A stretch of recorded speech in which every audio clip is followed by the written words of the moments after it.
Well, hello everyone, and welcome in to the Six Screens Telenetwork, and we've got some great programming coming up tonight.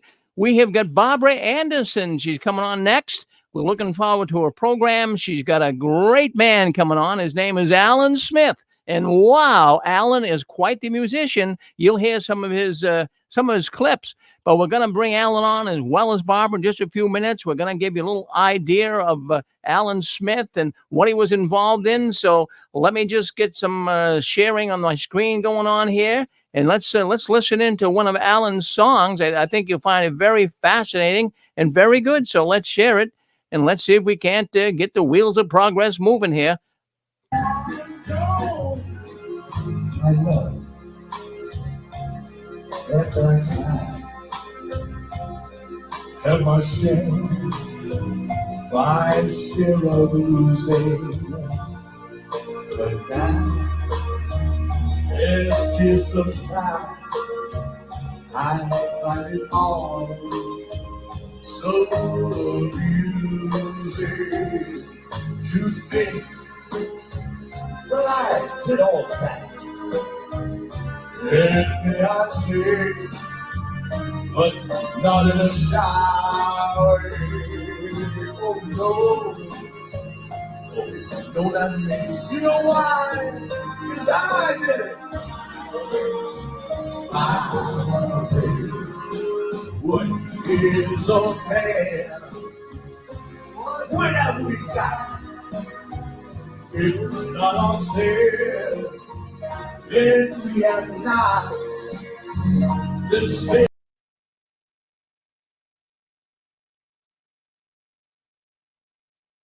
Well, that's Allan Smith. There's a little preview of what Allan did singing the song My Way. Wow, what a fantastic singer he is. Now, Barbara will be interviewing him tonight. He's presently a New York City musician and entertainer. And he was raised as a Jehovah's Witness, but since the age of 15, he was a professional touring musician who started his own band and was expected to replace Sly and the Family Stone. Now, after converting to the Jehovah's Witness religion, in time, he actually became an elder, of all things. Also, Al was a trained systems analyst and educator who offered his services to Brooklyn Bethel, and he was accepted. Now, I'm going to play another clip. I want to bring another clip in now and play it for you. Let me just get that up here so you can see it. I think you'll really enjoy it. Allan is quite a musician, as you folks can see, and we're so pleased to have him come on here tonight and be with us. So let's share the screen again. Here he is again singing. So much anymore.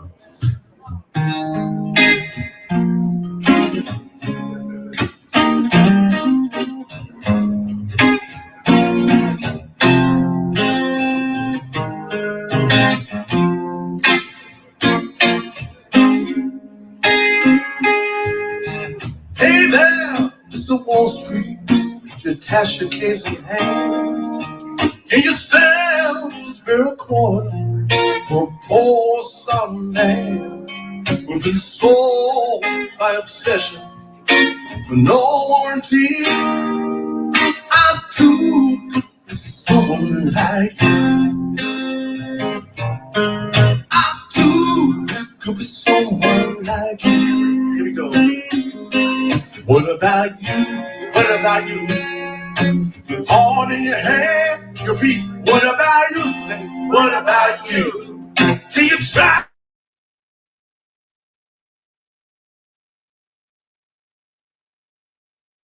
Well, while he was with Mercury Records recording group, the Joneses, he was on tour with funk groups like Larry Graham with the Graham Central Station. And we now know Larry Graham is an elder, of all things. Can you believe that? Now, eventually, Allan Smith formed a Witness band that he played in lots of events at weddings and anniversaries, Witness events, and became quite popular in the circuit. So that's Larry. I got one more clip I want to play for you. So let's bring this other clip in right now and see what you think. Now, this is his story. He wants to tell his testimony. So let's listen in as Allan shares his testimony with us. Let's share the screen and let's get that up. And here is his testimony. Listen in. I think you'll find it really fascinating.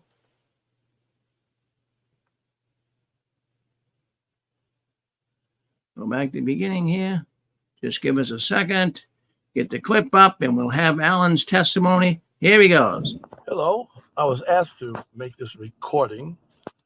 My name is Al Smith. People know me as Jeff Smith.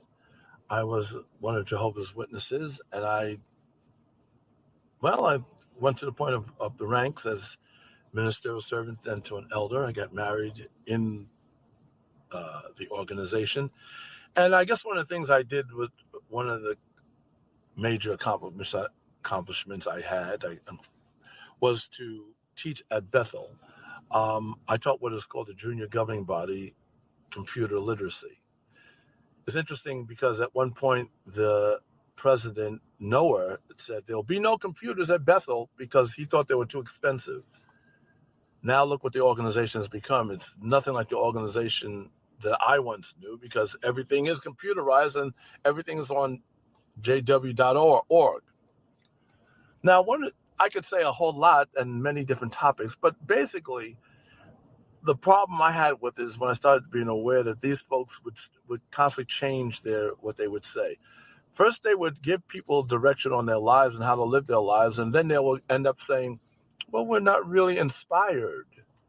So I tell people now, I said, why are you following an organization with so-called leaders that's supposed to have this channel to God, but yet they say they're not inspired because they keep making errors and being caught that their things they foretell do not come true? Why do you say these things and you're leading people with their lives, and yet you have to retract stuff? And so people who are left behind on the different issues, the different things that you published, you change your whole paradigm and thing and says, well, the light gets brighter.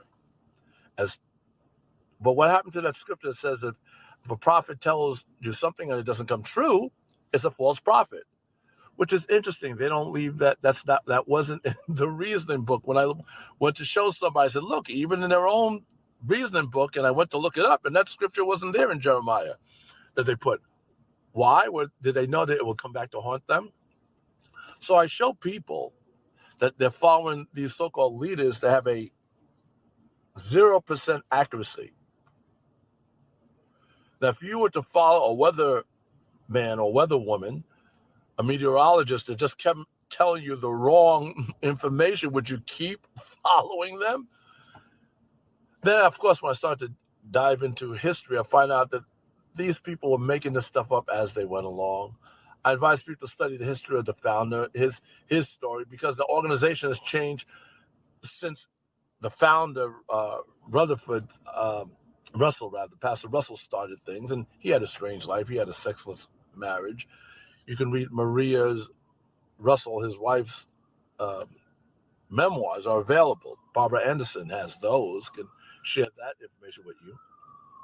But there was some strange folks leading the people, the very people that they're leading. One person even quoted was saying is that, well, we wouldn't be considered leaders going by our own lives, by their own standards. So they have ruined many people's lives with their changing doctrines that they keep making this stuff up as they go. Then they come to the issue of shunning folks because you don't go along with what I call them the 12 schmucks of Brooklyn. Well, they're no longer in Brooklyn anymore, but these 12 leaders telling people things and people following them. I was included until I woke up.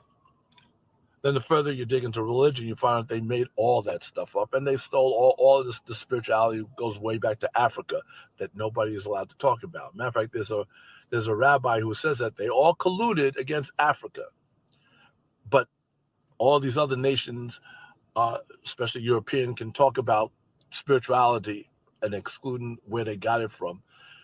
Africa, for instance, the original Trinity was the Father, the Son.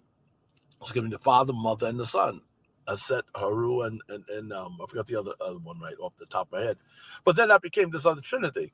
And interesting that they took the woman out of the Trinity and gave you the Holy Ghost. Isn't that interesting? Whoever gave birth with the Holy Ghost, they took the woman out of the Trinity. What was that about? So my issue is with these leaders keep changing the stories, but yet these people are following these people as if these people who are leading them are telling them the truth. As a matter of fact, we used to call it the truth. Well, what do you call the truth when you come to find out it's always wrong, thus 0% accurately foretelling what's going to happen? So therefore, a lie. Like I said, there's a lot more I could say, but I'm pressed for time, and that's my story so far. Let's see what happens in the future. I just encourage people to do their research on this organization and all of those kinds of organizations and realize what they are and who's leading them, and wake up. Well, that is Allan Smith, and we have Barbara Anderson coming on as well here tonight. She'll be interviewing Al. He has a lot to say. So by all means, don't go anywhere. Stay with us. I'm going to bring Barbara on right now. Hello, Barbara. Hey, Rick. Yeah, I am really enjoying this so far. You're doing a great job. Why don't you take over? I want to be a watcher. I want to be a watcher, not an idiot. Well, you can be watching, but you're doing a fine job. Al and I worked a little bit today, and I'm glad we did. So we worked some of the bugs out. So I'm going to bring Allan on now as well. People get a little idea of who Allan was, and boy, he's a talented man. I'm so glad you have him on the program tonight, Barbara. Really. There he is. Hello, Mike. Al, I'm saying Mike. I'm looking at another screen. Al, I'm sorry, Al. I'm sorry.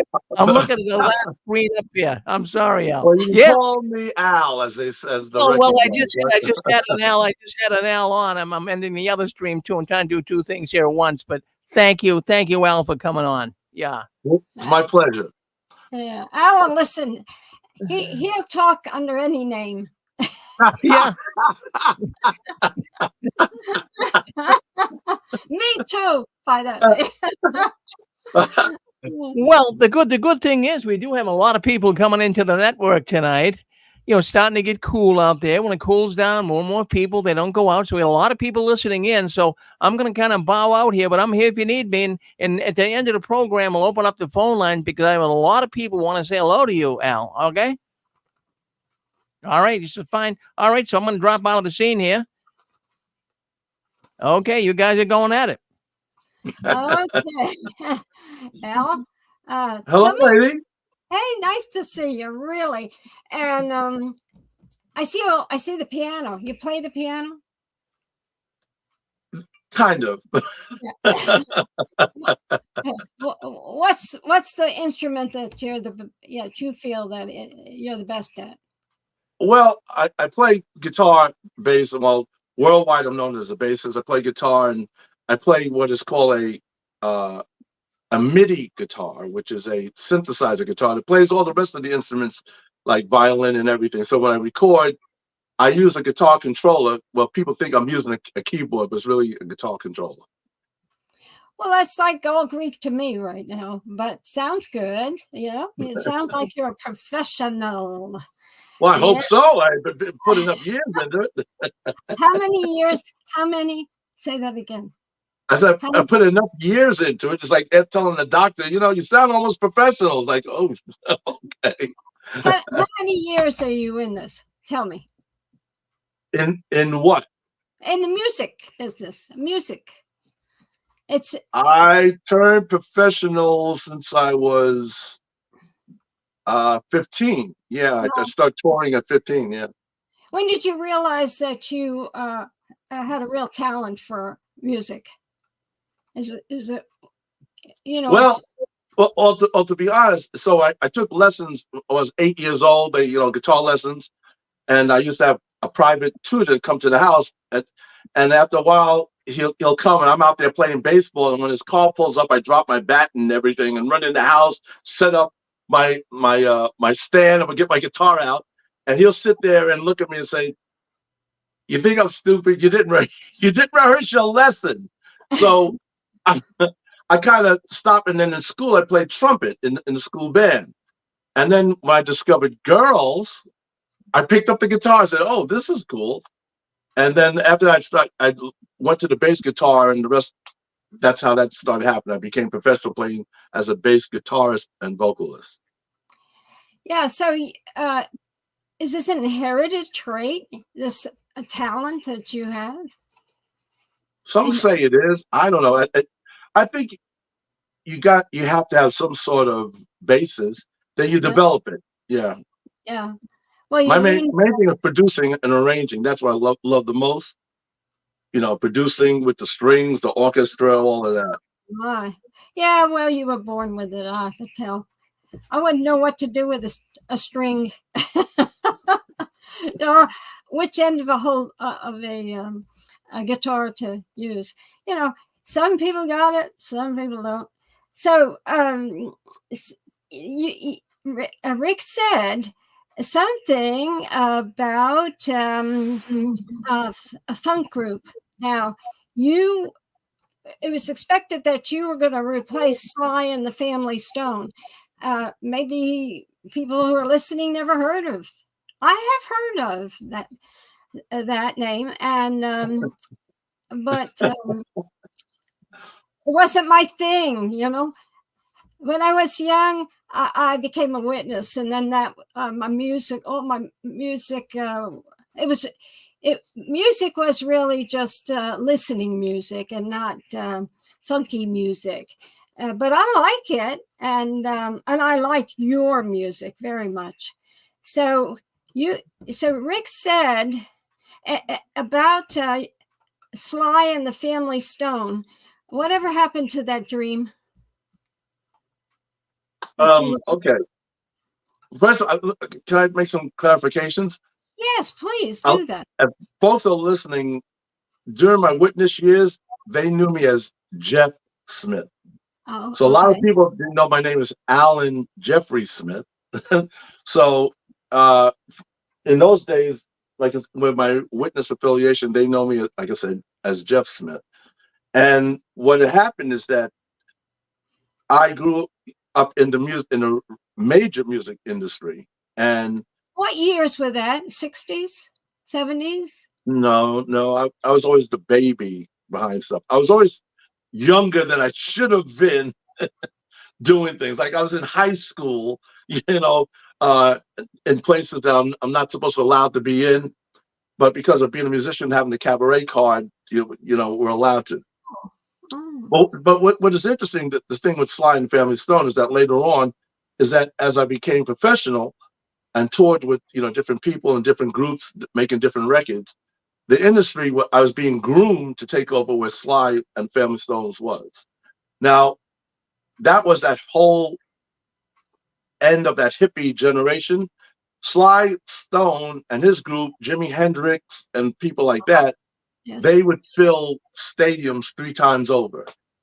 That's how big that was. Yes. So later on, when I toured with a group called the Joneses, I was on tours with different people. That's why I ran into Larry Graham. He had his own group. He had left Sly. He was the bass player for Sly and Family Stone. So technically, I was supposed to replace him. And my manager, we had at William Morris, Sam McKeith, who is writing his book now, his memoirs. He signed Bruce Springsteen, Stevie Wonder. I know those names. Yeah, he had the Jackson 5 account, the whole Motown account. So he signed me, and we were negotiating with Sly Stone's manager for me to play bass, to go out to California and play bass with Sly. Therefore, replacing Larry, technically, he had somebody in between them.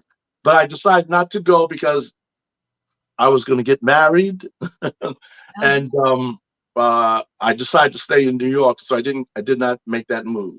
So my group was being groomed to replace the place in history that Sly had and owned for a while. Yeah, well, a lot of people make zigzags in their careers and their life, and do you regret it? Regret what? Not going to California. No, because Sly's crazy. No, he's maniacal. You know, he had serious drug problems or whatnot. So I'm glad I did not make that move. But I started my own group and in the industry, and we made it called Blacksmith. And the interesting thing is that when I started Blacksmith, actually, my lead guitarist, James Sharp, he too was an elder. Wow. So we kind of would play the clubs at night and incognito, and so on Sunday, so I'll come in from a club Saturday night and whatnot, and then get my crew together and then run up and get the sleep out of my eyes and go up there and conduct the Watchtower. Well, how in the world did you ever find out about the Watchtower? What's that? How'd you find out about the Watchtower? How did you become a witness? Oh, that. Yeah, it was mentioned I grew up as a witness. No, that's not true. I think didn't grow up. It's just a slip of the tongue. Yeah. Yeah. What attracted me is I had a fundamental religious background with the people who raised me. So they were kind of strict. And so I kind of strayed away from that. And so, as you know, people have fundamental backgrounds that usually end up right back where they started. So, but the interesting thing, it was when I was on the road and touring with different people, I saw a lot of different things. And so in those days, as you hear, the parties are wild, the women are wild, the whole industry is wild. Now, remember, I'm 16 years old, 16, 17, 18 in that whole world. I'm in places where I should not be. So the morality issue of the Jehovah's Witnesses kind of attracted me. And there was a brother who was a pioneer in the area, and he would stop by and he would talk to me. And Horace Arnold was a drummer, avant-garde jazz drummer. So when I went to the meeting, Horace introduced himself to me, and so we hit it off right away because he was in the industry. And the interesting thing about Horace Arnold, he got signed to Columbia Records as a jazz artist, along with his signing class, which included Bruce Springsteen. And later on, I met Sam McKeith, who was Bruce Springsteen's agent. And so that came full circle for me. Okay, so once you got started at the meetings, you just never stopped, and it became the main focus in your life, or were you? How did you feel? You've still performed. You know how the witnesses feel. There are bands, definitely, but it's not paramount. The organization kind of looks askance at it. So, how you're in the middle there. You're putting so much effort into music, and you're also becoming a witness. So, what year were you baptized? I don't remember that. I know that it's the whole that whole era is a blur to me. I should. Yeah. I think I have cognitive dissonance with that. I just forget. But I was studying at the time, and what I started to my journey against rebelling against the status quo. You hit it off when you said about the music. You remember what year was it when they put that article out about music, about the beautiful music is the classical music? Do you remember when they did that? They were having a crackdown on people because they wanted people to listen to more classical music. And so people who listen to R&B and rock, funk, as we call it, that I was a part of, somehow were being stigmatized as bad association. Yes. And so that's why I started becoming cantankerous about the leadership, because I wrote them back and I said, how dare you? So a lot of these classical artists were cokeheads.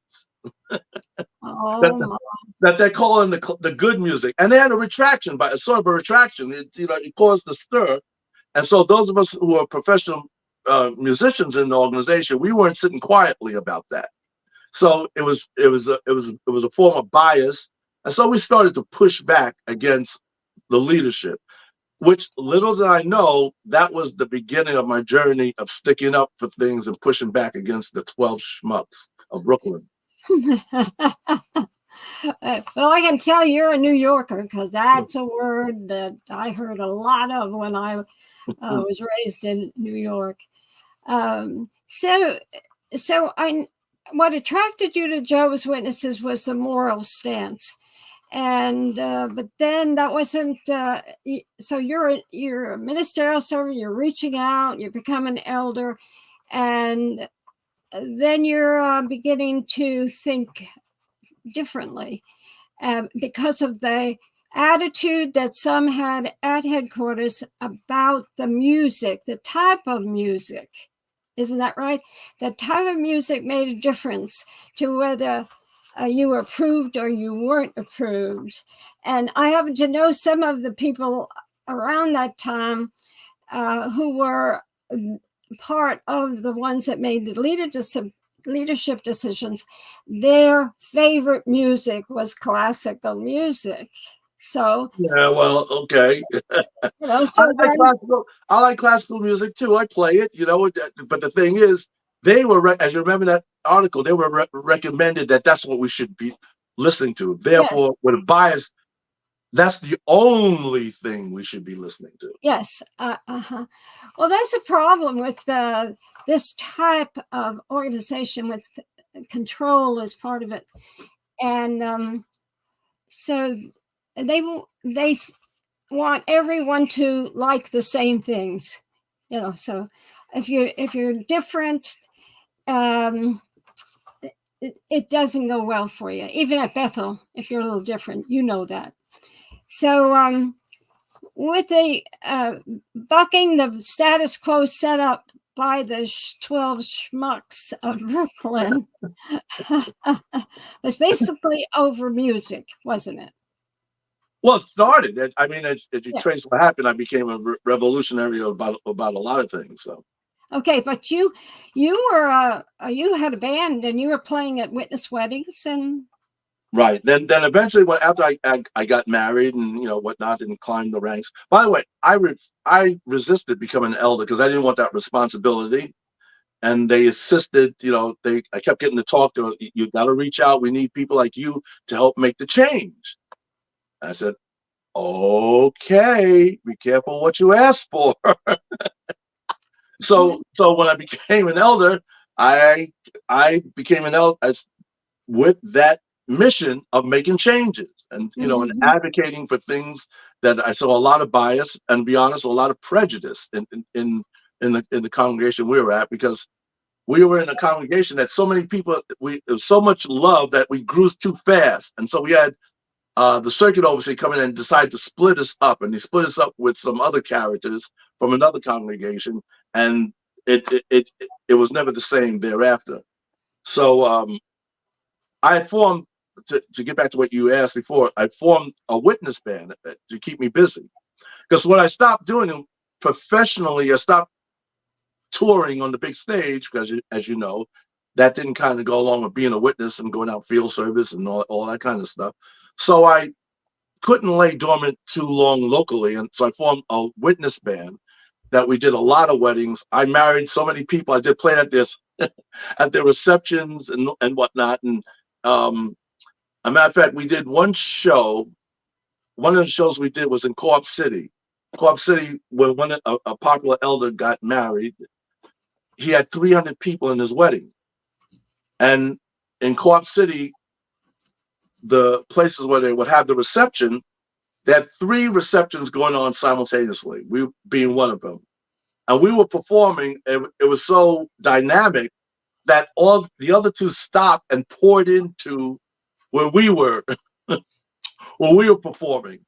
And I had I forgot the brother's name. He played piano, so I had him play at during my wedding. He played piano for me for the service, and so he attended this, and at that show, well, it wasn't a typical witness show, because it was like a profession. We gave them a professional show that you would see if you paid money to go see in a theater, and what happened was, people got excited, girls were swooning.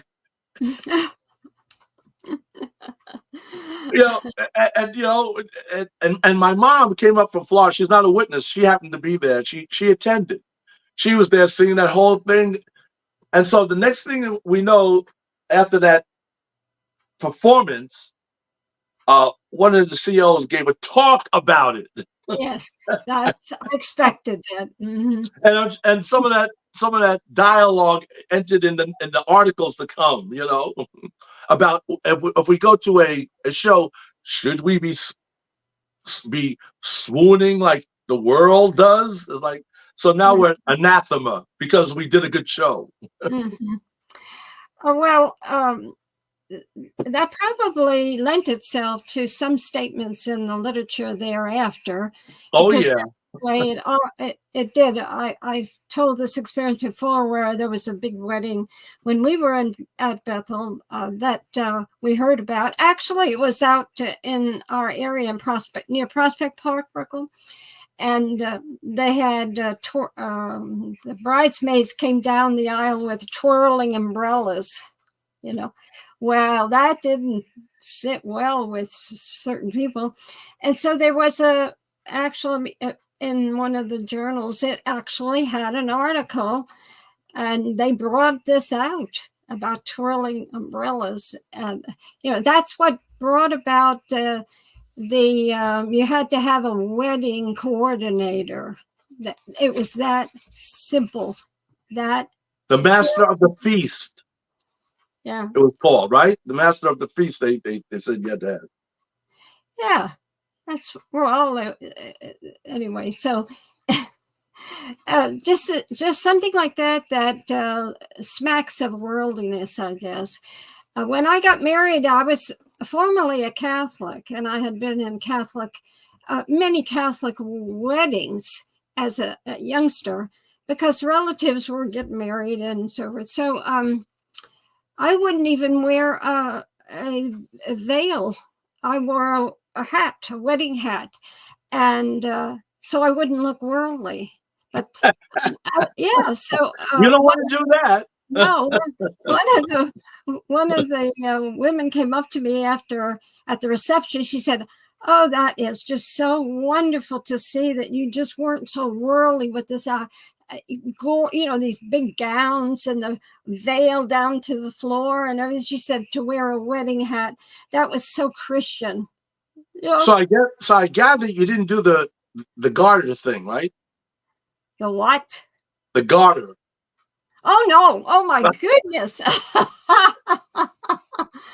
I married a Bethelite, too. So, we had to do exactly what the organization wanted, but we wanted it, too. We wanted to be obedient to Jehovah's will. We thought all that was part of the arrangement, And so I thought it was so fascinating to know that you walked all in through all of this as a talented musician, and you had to try to adapt your likes and dislikes to a religion, which is strange, isn't it, when you think about it? You walk circumspect. You're not sure of yourself. Is this okay? Is this all right?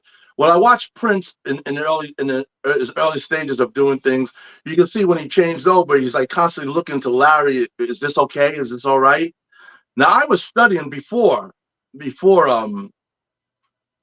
Prince and Larry Graham. As a matter of fact, when we were touring, I was studying. Larry wasn't thinking about it at the time. Oh. Did we lose you, Barb? Oh no, I'm here. Because on my screen, I only see me. Where did you go? I'm down at the bottom. I see me, but we want to see a big you. I don't mean it literally. That's what I was wondering. Where did Barb go? You're talking to a black screen, weren't you? Yeah. Okay. I like what you're saying. So you weeding through that whole thing, you always wonder, is this okay? After a while, I didn't care. So we started leading the way, and we started developing a following, and people, will come to our clubs. I try to keep it out of the mainstream, but people will find out where we are and show up. So we kind of lived a double life at one point. Not that we were doing anything wrong. It's just that we were pursuing our musical talents in a professional way, and then coming back and going out in field service. And then Sunday I was conducting the Watchtower. The irony of it. tell me about Stevie Wonder. Okay, Stevie Wonder, as I said, we had the same management, same agent, Sam McKeith, who, by the way, I'm still with. And so I went to to hang out with Stevie. Went to one of his shows, and so before I went there, I went to the literature department. And said, "Hey, listen, do you have anything in Braille?" They said, "Yeah." They said, "Why?" I said, "Well, I'm going to see Stevie Wonder." So they got me the Truth book in Braille, and so I presented it to Stevie.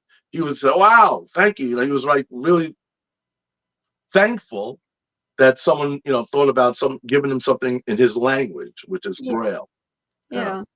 And that was a kindness of you, but you're also witnessing to him, so you knew that you would put him on. Hopefully, you would help him to learn the truth. Right? Yeah, the truth. The truth. So, so did you know when you left the band that when you began to become an active witness and you left that band, that original band? It seems to me, I remember you saying, I've known you for many years, and I remember little stories you've told over the years that eventually you took your place. And I think what we talked about, and my memory could be flawed here, Prince. How did that, what did you know about maybe?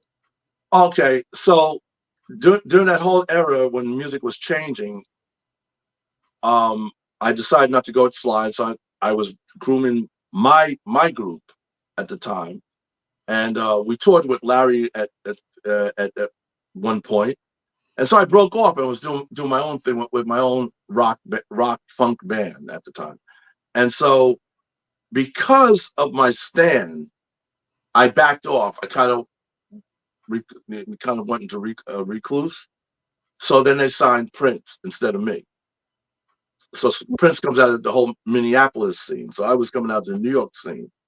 Still, if I go to folks I visit, but go backstage, they go, the first thing they call, by the way, that was called Slim then. They go, "Slim, where have you been?" Because I kind of disappeared from the scene for a while. And I said, "Well, I got religious." I got married, I got religious, I did the right thing, and so I ducked out for a while. So that's how you get Prince. So now Prince studied with Larry Graham. Larry Graham studied with him, kind of mentored him. Okay. So now I oftentimes, now that I'm out of the witnesses and I'm back doing different things that I could have done before, I go through this thing every once in a while. I go, did I make the right decision by getting out of the industry? Well, it turns out the short answer is yes, because look what Prince went through. Yes. It turns out that industry. By the way, you remember when the society said this whole thing about non-debasing music? They coined that phrase, non-debasing. Well, I took that phrase and called my music non-debasing. So I went to the industry and said, well, I'm doing non-debasing music. So my music is contemporary, inspirational. Although it may be rock and roll, but it's and R&B, it was uplifting. So I'm bringing this whole brand of music we call it rock inspiration blues to the industry, and the industry wasn't kind of buying it. I couldn't understand why. I used to tell them, said, listen, I understand this population. I understand there's a big audience out there that wants this kind of music. And being, in the New York industry, they looked at me like I had three heads. Well, it turns out the country music industry, that's what they ran with the God thing. Or they're above the fray. They're above their music is non-debasing. So I got flack with people because I used the term non-debasing, and some people would even try to counsel me and said, well, Jeff, remember I'm Jeff Smith. you're using the society's terms. I'm like, they don't own a word. You know, like I said, that's not. Should have been happy that you were spreading moral words. No, they want to own it. Like again, that started Yes. my contention with the 12 schmucks of Brooklyn. You know, with their leadership. So I'm the wrong person to have an enemy. You know, so I'm cantankerous. I am relentless. So so what I found out though is that how nefarious the music industry is. See, Sam McKee is also a minister. He's an ordained minister. He went to school for it, but he understood my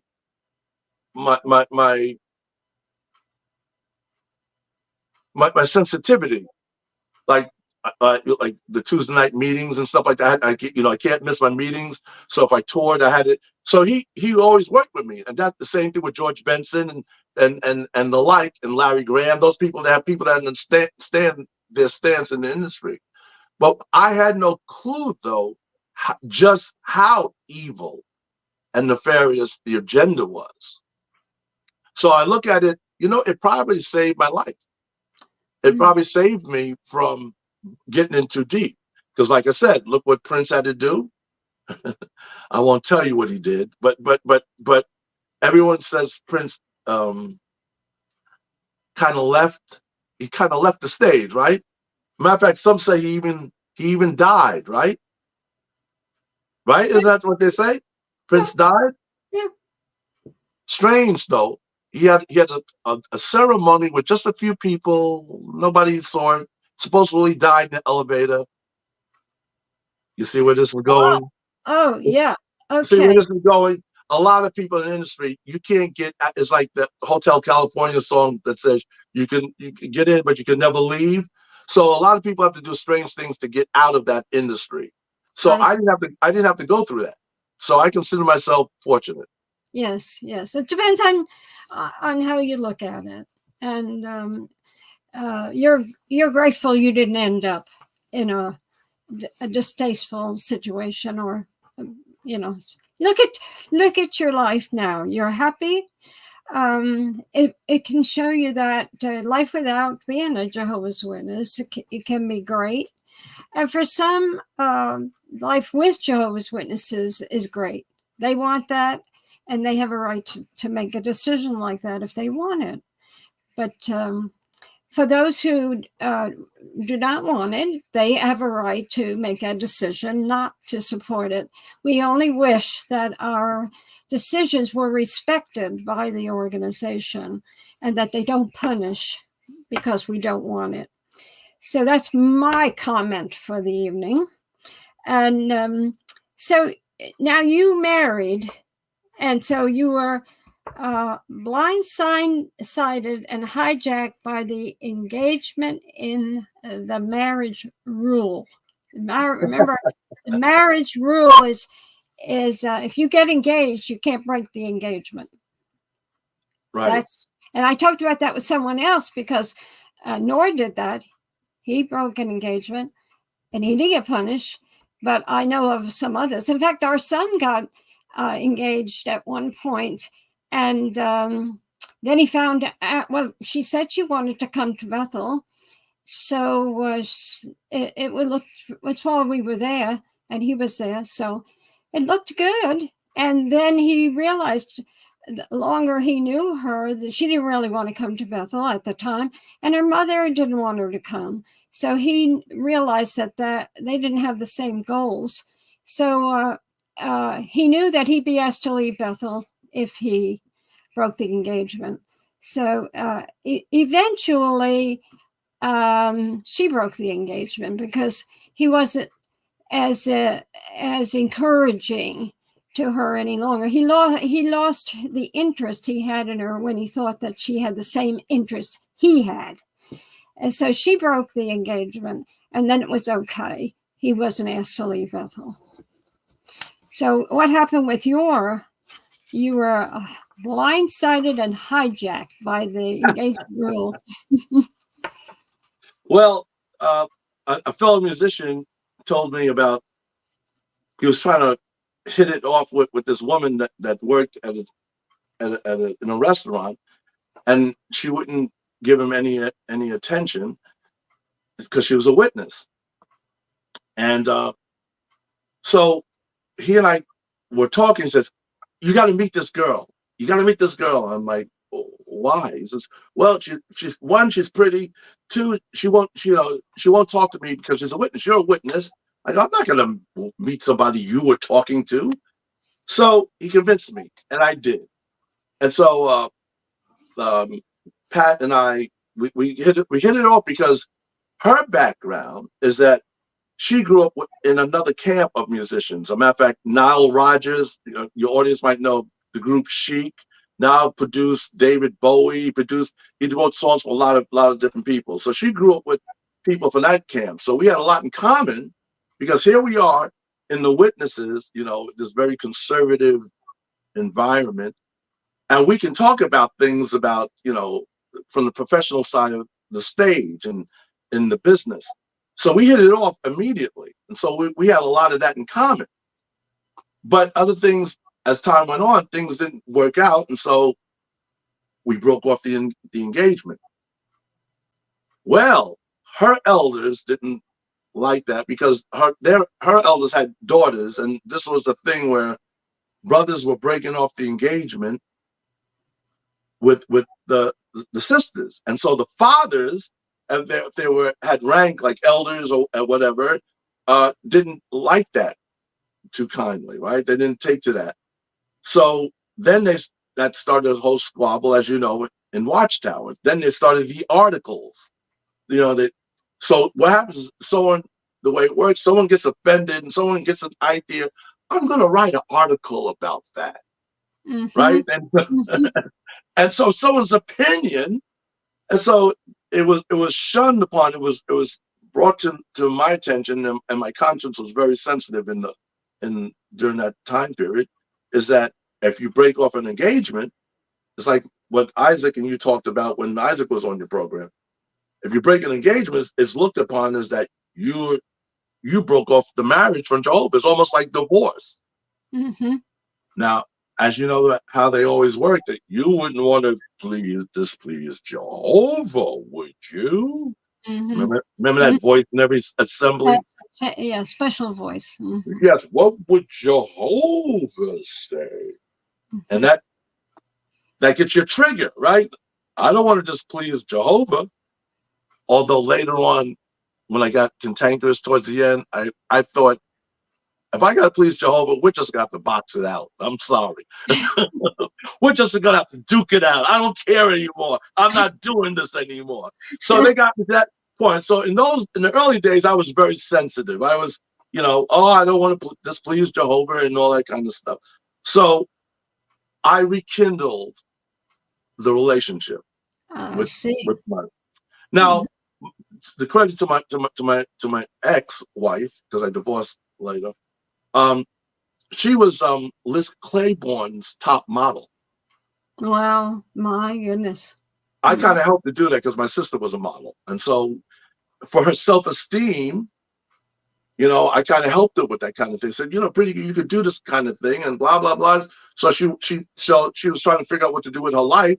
She stopped going to college because, remember, the whole education thing we'll get to later on, the stigma about education. They want everybody to be mediocre, so she battled with that. So she went to modeling school, and when she came out, she ended up one of the top jobs in New York City with Liz Claiborne. As a matter of fact, she and Liz when Liz broke big, they started with Pat. Some of those early clothes were made on my ex-wife's body. Now, the problem with that is that Pat was also an art student. That was her thing, art. So she said any pretty girl can walk down the runway and get paid a lot of money. So what? It bothered her. She eventually became a designer. She went back to school to FIT and got her degree and the credentials and became a designer. Matter of fact, the joke used to be, we're walking down the streets and we see kids wearing her stuff. She said, "Come here, you. You see what you got on? I did that." So we had fun. So we had fun together. We had a good relationship for a while until her past started unraveling, which is another part of the story, right? She became bipolar. She was bipolar, and because the way society looked at professional therapy Yes. and help, nobody's going to therapy. Everybody stopped all that stuff, and so everybody thought if you go out and field service a little more, you Yeah. dedicate yourself more to Jehovah, and you do all this stuff, and then eventually you're going to be in the new system anyway, Yeah. and your problems are going to be where? Mm-hmm. Well, as you know, the new system still hasn't come. It ain't coming the way they said it would. Well, And so the problem, it caught up with her. And the pressure, she had a breakdown. oh, Yeah. So, but I saw things early on. That's one of the reasons why we broke up. You know, we would decide to go separate ways. And it probably would have worked out better for both of us if we did that. But because of that stigma about breaking an engagement, mm-hmm. you know, we rekindled the relationship. Mm-hmm.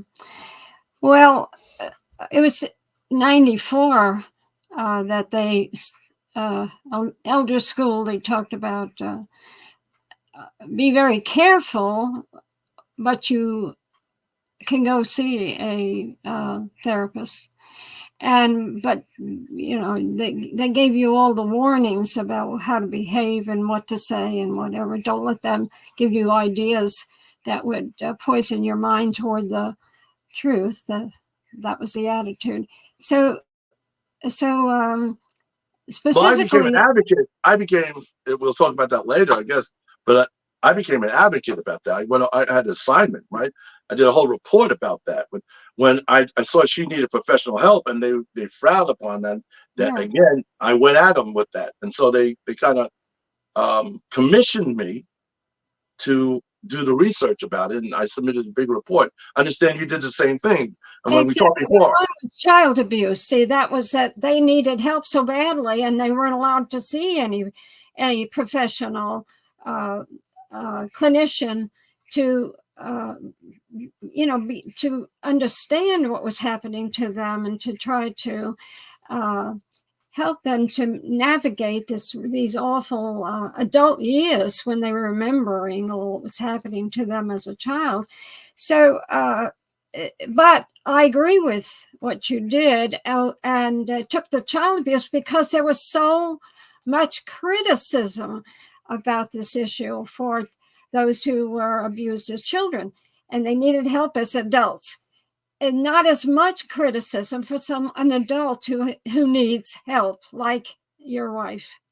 So it just depends always on the circumstances. That's why religion should not get into personal lives of people over the many, many things that we all go through in life. Religions, basically, the Catholic Church proved that it didn't work for centuries. They were always into people's lives, personal lives. They don't get into them very much because it doesn't work.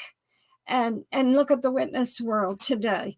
People are leaving it over situations such as these. I mean, that's just one situation, but you got to stay out of people's lives, personal lives, unless everybody agrees to whatever their holy book says regarding sin. I think if you believe that, I'm not advocating anything. I'm just saying, if you believe a holy book and it has a requirement and you dedicate yourself to that requirement, okay, do your thing, but not to the general issues of society, such as what happened in your likes and dislikes, such as the music or your clothes or all of that. That was it was unbearable. because everybody has their own likes and dislikes, and they have their taste, or where they were raised, or, you know, environment has a lot to do with this, and all kinds of things. I can go on forever, but You know what's ironic? Later on, I found out, and show you how life works. As you know, as I climbed the ranks, and later on, that, you know, teaching at Bethel, you know, meeting different people, you know, with authority and stuff like that. So now I'm in a different club of folks, right? So the people I befriended, for some reason, they thought that they misunderstood something about me, and they thought that I knew. I knew what? Well, it turns out that a lot of the leaders at the top, right, had severe mental issues, breakdowns, and I didn't know. I didn't know that, and when I was introduced to that, like, as one brother said to me, he says, "Oh wow, Jeff, we thought you knew. Oh, it didn't happen to you?" I said, "No, it never happened to me. You know, you may have heard it was my wife that had some of those issues, but it wasn't me." So they spilled the beans and let me know that various people had serious mental breakdowns. That's right. And the one doctor that was there, he disapproved of that this issue at headquarters. See, so he just, and people were just told to go home, you know. Yeah. So yeah, they really were double standards at Bethel too. And while I was there, things began to change, because they brought in a witness who wasn't a psychiatrist, I don't believe, a psychologist, or I can't really remember. He was a mental health clinician, but I don't think he was a psychiatrist. But he was brought in to treat Bethelites for these mental issues, and also dispensed drugs to them. And people were talking about that, and they never approved of it before. But one of the people that I work with, one of the men who had a senior position, he told me, and this was in 92, mind you, and he told me at that year that some of the congregations, half of the congregations, were on antidepressants. Yeah, SIRs. Yeah, yeah. They needed the medication. Yeah. Mac's wife, she needed, and here's the problem with that. When they first put on medication, they got to find a balance of that. So some of that stuff drive people way over the top, and so they act even more erratic because of that. You know, it's unfair, but so going through that whole balancing act when people are trying to get their medication right, and those who live with people like that can attest that that's a rough scene. That's hard to deal with. Well, not only do people have their own personal issues to deal with that have nothing to do with the religion. The religion also puts guilt on people. You know, you can't. Oh, wait a minute. I was told in a meeting. See, you know, I guess my life was supposed to be perfect, right? And so when it starts unraveling, I was actually told, Barbara, someone said, "Well, Brother Smith, don't you think if you conducted a better family study and prayed more, these things wouldn't be happening to your wife?" I almost got on my chair and choked that man. Yeah, I almost got very unchristian with this man. Yeah. But that was a common attitude for years, as the leadership demonstrated towards others, and but that's changed. So apparently, God's direction changed. What changed? the allowing people not to feel badly if they have mental issues, if they have to take medication. Before that, like you said, it was go to the read the Bible, go to the meetings, and go out and service, and everything will go away. All your issues. The stigma is still there. The reason why it's happening because you didn't pray enough. Because you must have done something wrong. Or Jehovah, if you really had faith, these things wouldn't be bothering you. Come on, that's still there.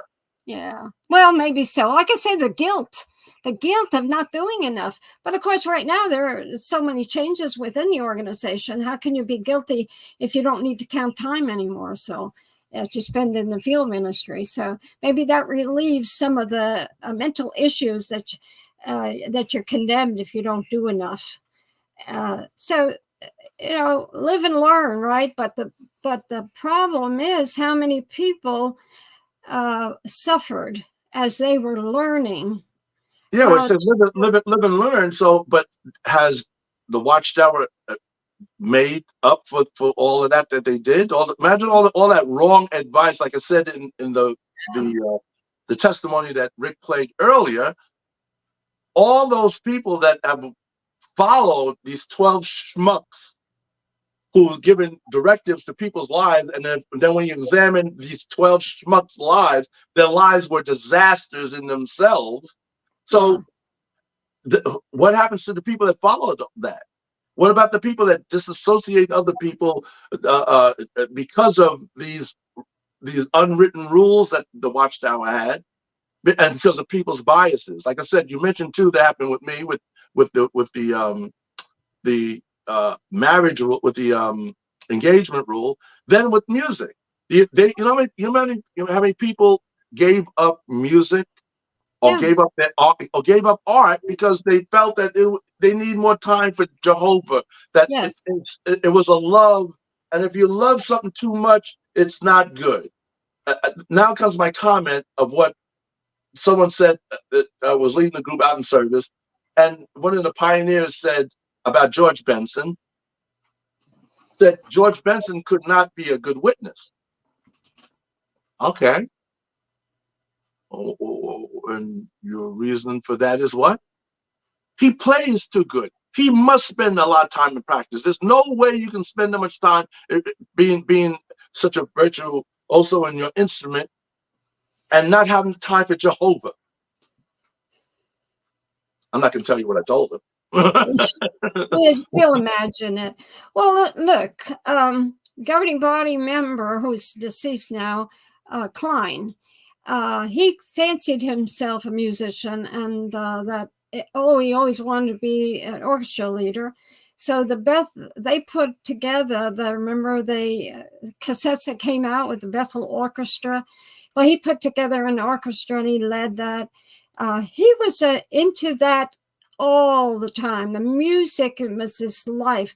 And as a active JW, he went out in service and stuff like that. But his opinions on music were, it was okay. It was okay for him to spend so much time during the day and either write music or to do lead the orchestra, bring them all together. They would, just a few hundred people would come into Bethel every so often, and they would record the orchestra.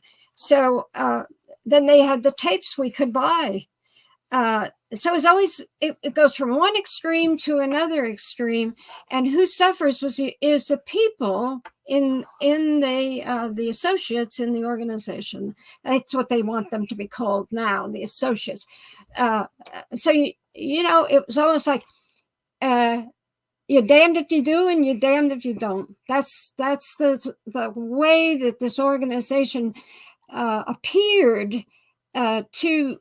It unnerved people. They didn't know what to do. They find out that somebody at the upper echelons of the society was into something that the outside you weren't supposed to be into something. It was always this. And what happened eventually is they left. It was a revolving door. The organization has always been a revolving door, and it's always like this over these issues. And are they going to change? No, I'm not asking them to change. We're discussing what caused what we're seeing now in this organization, which is a lot of heartache after people cannot live like that, and their lives are not happy in it, and they're not happy out of it because they think that they were failures at it. Well, the reason why, let's call it what it is. It's a cult. It's So a that's cult. cult. That's cult behavior. The cult. Yes. If you do anything that the cult leaders say is not good, Yes. you have to follow what he or she says. So what's happened? I think what I'm most focused on is the hypocrisy.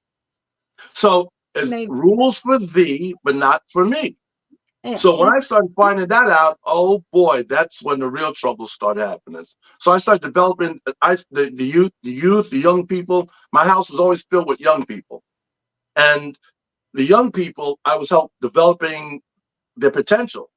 Matter of fact, I guess we'll get to that at some point when I became a systems analyst. I had a program in my house, and so I'd invite the Bethelites over or whoever, the young people in the congregation.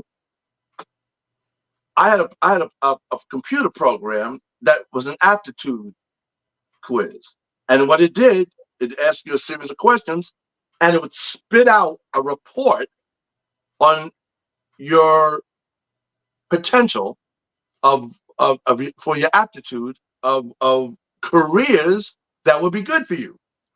So can you imagine? After a while, people were walking around with this printout, right? And everybody asks, "Well, what's that printout?" "Oh, it's an aptitude test I got." "Where'd you get that from?" "Oh, Brother Smith. I went to his house, and he sat me down to the computer, and I took it. And look here, look what it says. I would be good at these things, this, that, and the other one. Stay away from this over there." And so people were finding out about themselves. Oh boy. So that started to get around, and then one of the substitute circuit overseers, one I won't reveal his name, came stupid when his visit. It got back to me that we hear that Brother Smith is the Watchtower guidance counselor for college. Is this true? So he the talk that at the time that the circuit overseer gives, you give the talk, you have an abbreviated Watchtower, then at the end he gives an abbreviated another talk, right? Remember those days? I don't know if they do now, but that's they used to have that. So during his visit, he never spoke to me one time. He went around interviewing everyone. He gave this talk about college, about higher education or things like that he just went completely off the effing script. Mm-hmm. He was totally biased. Till later on, it even said his wife, so it was her, his wife said, "You were a little overbearing on that, weren't you?" And it was really directed at me. And I'm the Watchtower conductor, right, at the time. So when he did this, when he came off the stage and, in between they sing the song and all, I took him in the back in the coat room, and you can hear me blasting this guy. The song had ended. Everyone's quiet. I had to run up there. My wife had to hand like a baton, the Watchtower, as I run through the aisle to run up on the stage to conduct the abbreviated Watchtower. So in the second half, he had to pull it back a little bit. That's when his wife, by the way, told him, you went overboard. So the thing was that it was a double standard in this cult that is rules. So what we were finding that those in the affluent areas, their children were in college. Yes, exactly. And so the kids in the less affluent neighborhoods, I was in the Bronx at that time. So it wasn't good for them to either get training or what. We don't really talking about, a 4-year degree. If they want a 10-year degree, that's their business. Mm-hmm. So that bias, and it actually was prejudice, we started pushing back against, and that's again started my journey of pushing back against those 12 schmucks. Yeah. And, Well, and at the end, they had to concede because they didn't want to go there because I came at them with facts. Yes. Well, we know this expression, different strokes for different folks. Well, in the organization, unless you're really involved with it and see firsthand how it operates, that's the way it is at amongst the governing body, those underlings from the different committees, and people are people, and they want to promote their own opinions and their mindsets. And you don't realize until you have a conversation with someone that individual is, or they tell you about another individual who was responsible for the promotion of ideas or likes and dislikes, until somebody else comes along and tries to use the scriptures and say that their viewpoint on the scriptures is the correct one. So the changes, as you pointed out, just absolutely get you. And speaking to what you just said, so when I started teaching at Bethel, it's what we started finding out, and why was I able to teach at Bethel? Because of my education. So what you'll find is that in the lunchroom you have women, because remember the whole bias about women, women in with advanced degrees in higher in important positions, sitting against the guy who never went past high school, if he got that far, and they're looking at each other going, how is this possible? So you had an older group with this new mindset, because we're moving into a technological age where you had to have some sort of training or education to even deal with that mixing. And what they did, I saw what the management did. They just let the two coexist without saying anything. If you want to get into that later on, you see why they had to bring me in secretively to teach. So because they had to retract what was said. We'll get to that later. But so you have these two different populations: the educated and younger population, and the older mindset. So it's the older mindset that started really becoming jealous and envious of this. And because they're in position, they start writing these stupid ass articles that affected people's lives. When they did that, that's when I got activated. I was like, oh hell no. I'm not standing for that.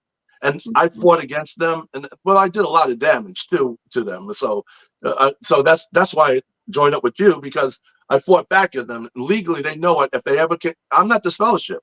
They know to stay the hell away from me. Because legally, I as I used to tell them, I said, I will own this place if you come near me with that stuff. So, knowing where the bodies are buried, right?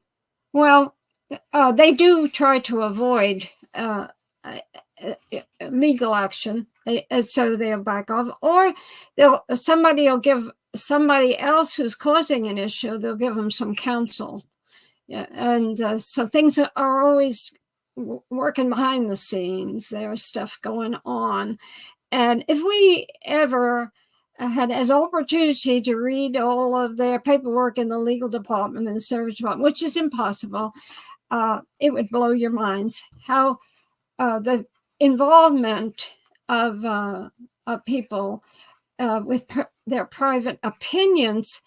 Like in my case, when I appeared on Dateline, one of the service department members told our son, said, your mother, this was a few weeks after Dateline, said, your mother, so many people, thousands and thousands of people have left the organization because of what your mother said on Dateline. And so they're going to die at Armageddon, and your mother's responsible. What right did anyone have to say anything like that? And we knew the gentleman who said those words very, very well. He was a personal friend. As long as we abided by the rules, then we were wonderful people. couldn't be better. That man promoted Joe Anderson's reputation, and it was just, we had a marvelous relationship. But when I did something he disapproved of, I'm responsible for thousands of people's deaths. So look how a young person reacts to carry that burden. So this is an issue. Some of these people who make rules and regulations on the blood issue no longer even believe the stuff that they at one time supported and influenced witnesses and doctors to abide by, and they don't even believe it today. So they're like going through a red light and accidents that happen behind them. They just keep on going and keep on saying and influencing the young or the new ones in it, and the awful stuff that goes on behind them has got to stop. Are we influencing people to make them stop? I hope so. I really That's that whole group. That's that whole group think. See, if you don't belong to the group think, you don't fit in. See, all these organizations are like that. If you don't fit in with the status quo, if you ask questions, oh my God. Now, it's known for a fact the bright people are the ones who ask questions. In organizations like this, you're a problem. What did they used to say? Oh, you're bucking the council, are you? Oh, really? Wow. Didn't they tell you that? You're bucking the council. No, how about I'm asking a question? How about I can think of better things than those 12 schmucks I'm coming up with. How about that? Why my idea is better than theirs? Why I gotta listen to theirs? See, and they said you're being, what do they call it? What was the phrase, Barbara, they had for you when you did something like you were independent thinking? Yes. Beware of remember that talk? Beware of independent thinking. Mm-hmm. In other words, if you're not brainwashed and go with the group think, that's the same thing of brainwashing, same tactics. That's the same thing of that cults do, which is amazing. Beware of independent thinking. So what am I supposed to do? Just listen to everything you said? And everything you folks have said, you 12 schmucks, were wrong. Exactly. Specifically, how many of them said Armageddon was here upon us any moment, any time? And here we are, old. Older, much older than when we began this trek in this religion that we thought had truth. This education standard that they had. When I was in the writing department, at one point, it was Lloyd Berry, as a governing body member, that told me about the problem in Europe, that pioneers couldn't even get a job at the corner store or flipping hamburgers unless they had a diploma of some sort. So that's why he was instrumental in those articles on education. And they were letting a little bit of the tight knots of their opinions loosen. And I found out too that some of the countries where the education rule, like they have that now, this it was a video that was smuggled out, and we saw elders making a decision on one of the elder who should be removed because he let his daughter go to college. Well, that might be a thing here in the U.S., but that's not the way it is in some of the other countries. I learned not too long ago that in one particular Asian country, they promoted education because education meant money that would be made by the member, and then it would be contributions, more contributions for higher amount of money. So it wasn't the same organization throughout the world as they always said it was. But during the story, let's cut to the chase of why people were afraid of education. Because what do you go when you go to when you seek higher education? One of the things you have to learn is what critical thinking. You can't have that. In critical thinking, you're taught to ask questions. You're taught to ask questions to question everything. You do that in a cult like the Watchtower and some of these other religious organizations. That's a problem. So in other words, you just have to go by what society says. 12 schmucks of Brooklyn, and as you know, you just take individually each one of their lives. They're a piece of work, and then so especially with Genghis running around, that idiot. So you have these people directing your life, and you're not allowed to question. Yes, that's right. You can get this fellowship for questioning. Yeah, really. Mm-hmm. So the thing is, when I run into people, those who will listen, like I told you recently, I had a good buddy of mine that came up. We were like brothers. And, he hung up on me because he said, "Do you still have the same stance about the organization?" I said, "Yeah, even more so now than since the last time we spoke. Everything I told you came to pass. It's true." He hung up on me. So what they do is they're not allowed to speak to anyone. They're not allowed to talk to anyone. And so when you have a situation like that, that's mind control. Why can't you debate with somebody? If you have the so-called truth, but then you should welcome a debate. If someone questions something, they're taught to turn away and move away. But that came from the top. The top didn't want people to learn critical thinking because then the light was shined back on them. That's right. They certainly did discourage personal growth because that would be in the future, right? At that time, when we were witnesses, it was all about witnessing, getting the message out because Armageddon was coming soon. Now their whole attitude towards that, the new doctrinal viewpoint that they have is reminiscent of some of the other types of religions that we frowned at. The changes are remarkable. Why? Because the other isn't working. Nothing happened the way they said it was. Personal growth was supposed to be in the new world.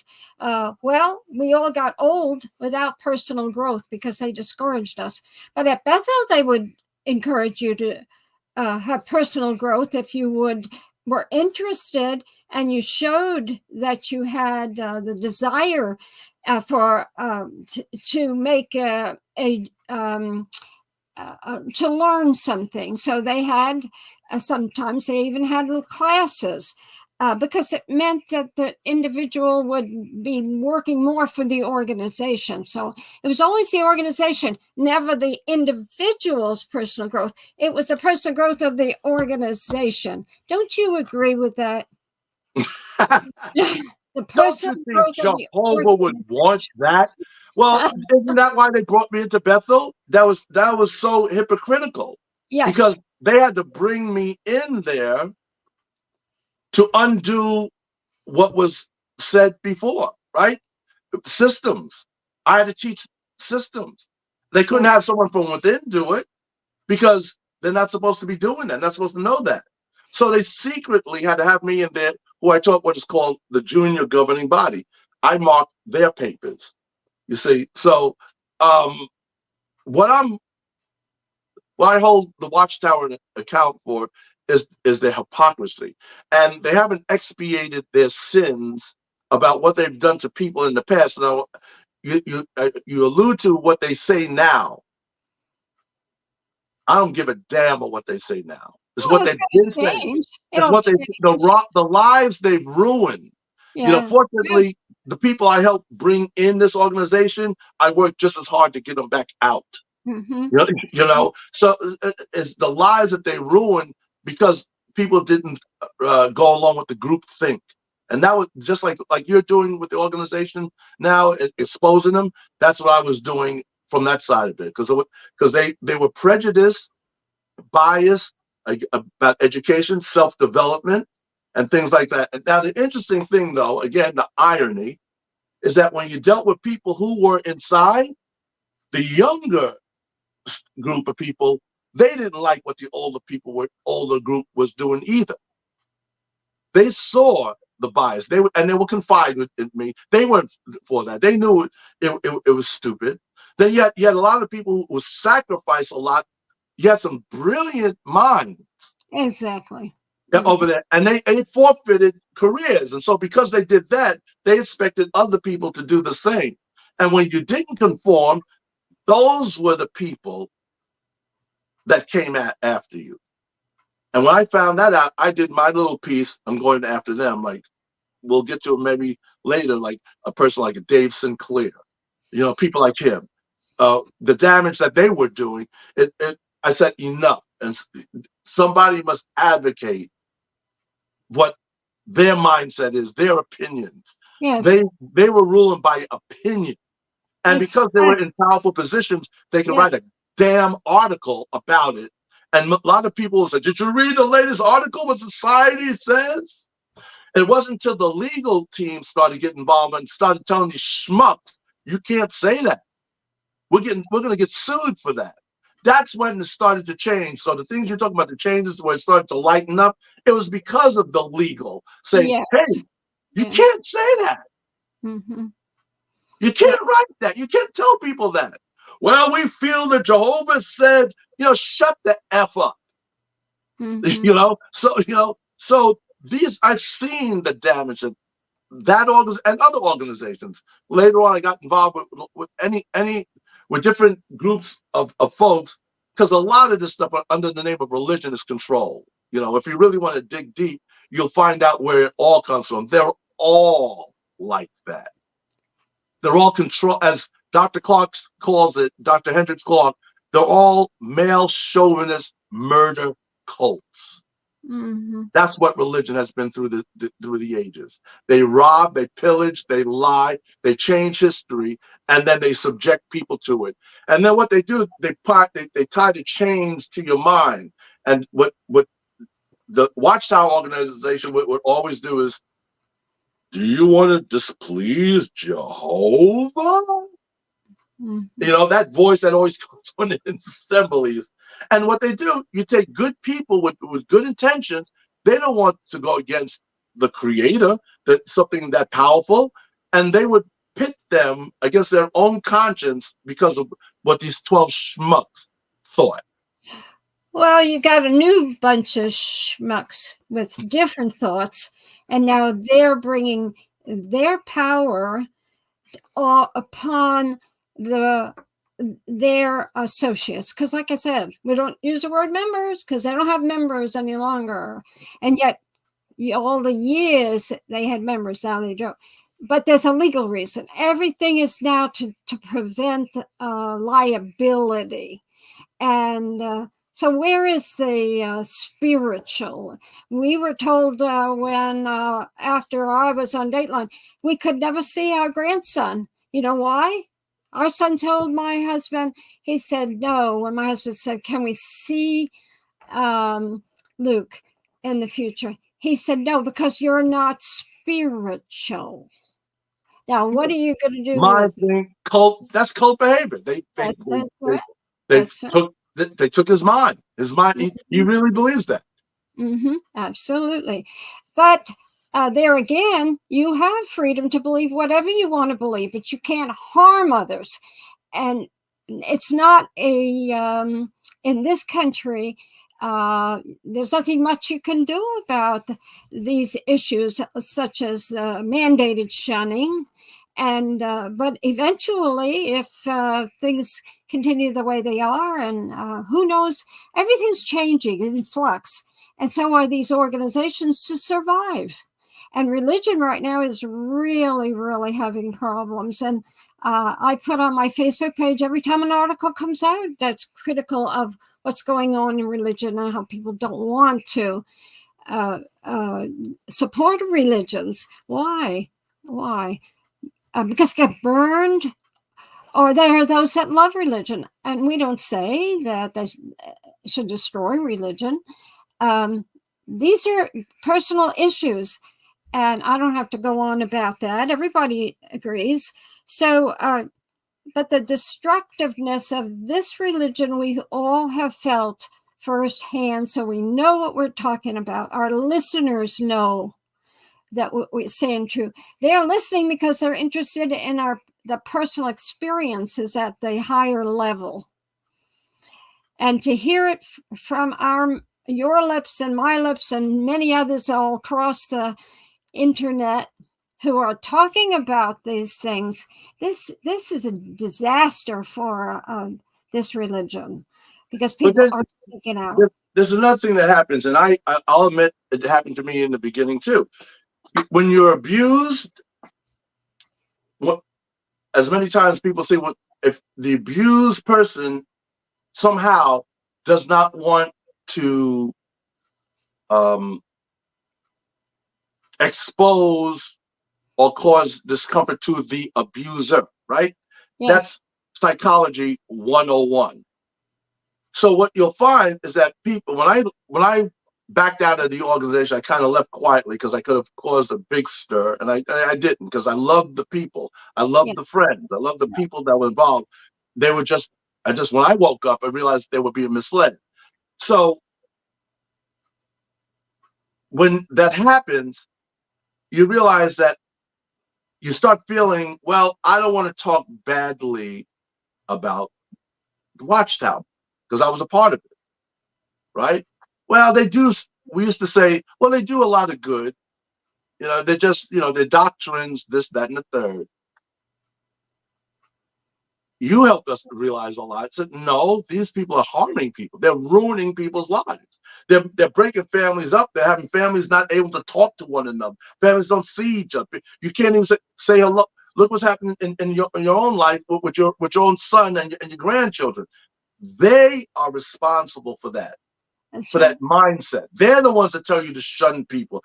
For based on what? That they would be shunned for the very things that they're proclaiming that other people should not be shunned for. That's when I get activated. See, that's hypocrisy. Mm-hmm. And so even now, coming on a program like this, I could have gone on other programs and spouted about the Watchtower Society. I didn't. Now I don't care. Now it's my duty.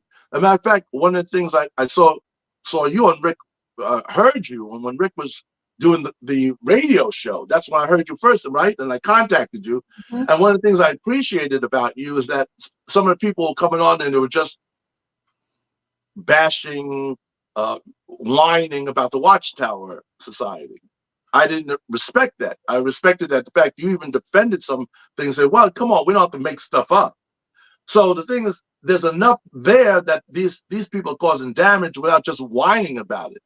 So the thing is, when you find out about something, if you feel like you're being abused, it's up to the person to do something about it. See, people like us, Rick did the same thing. We fought back. And see, that's what other people should do. You have a lot of folks that are still in the organization. They don't believe that crock of S. Mm-hmm. They do it because they don't want to lose their families. I call them what? Cowards. Because they're not pushing back. They're lying to themselves. So when you talk about living a double lives, a lot of these people live a double life because they don't want to go to the battle. They don't want to call these people to task. So the thing with me is that if someone listens to me, I would explain, just like now, why I left. An intelligent person would say, okay, I hear what you're saying. I agree or don't agree. But what you find now is they literally will put their hands over their ears and go the other way. Mm-hmm. Cowards. And they need to be called out about it. They stopped coming to my door where I used to live. I used to have people and tell them about certain articles that I pointed out. They said, we never said that. I said, oh, yes, you did. And I'll take out the article and show it. And they said, wow, that's interesting. And I'll tell them what research to go do. They said, you know what? I'm going to do that research. I'll be back. I said, good, we'll have a discussion. They never come back. As a matter of fact, they would cross the street when they see me. Literally. When I'm on one side of the street, they will cross the street.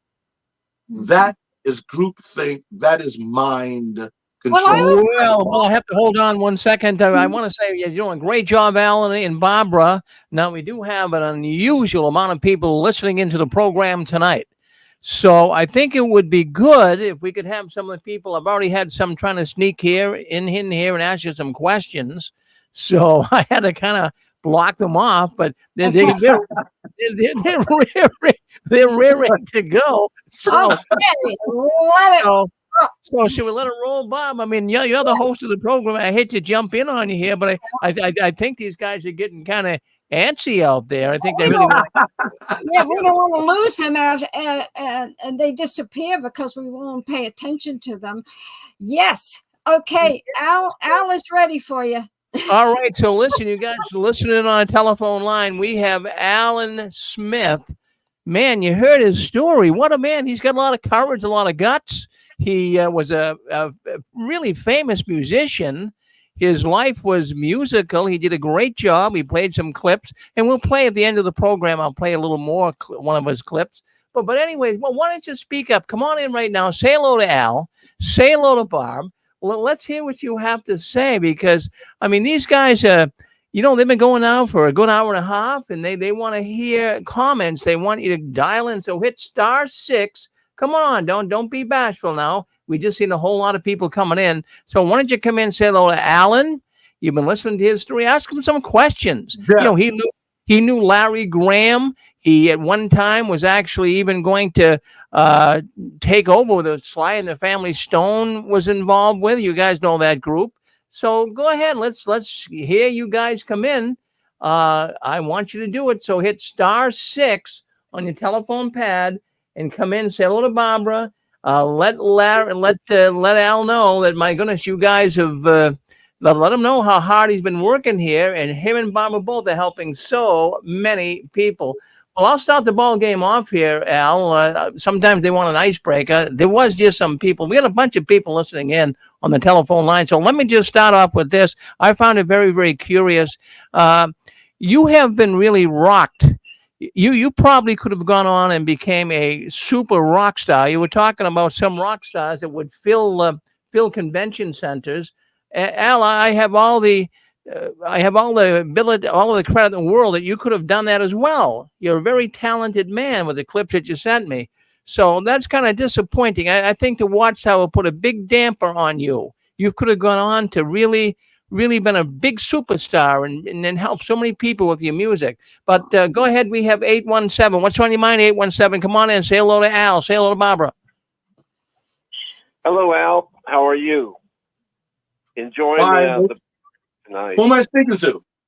Al, my name is Max. As in Max from the Bronx? Yeah, as in Maximus. Glorious Maximus.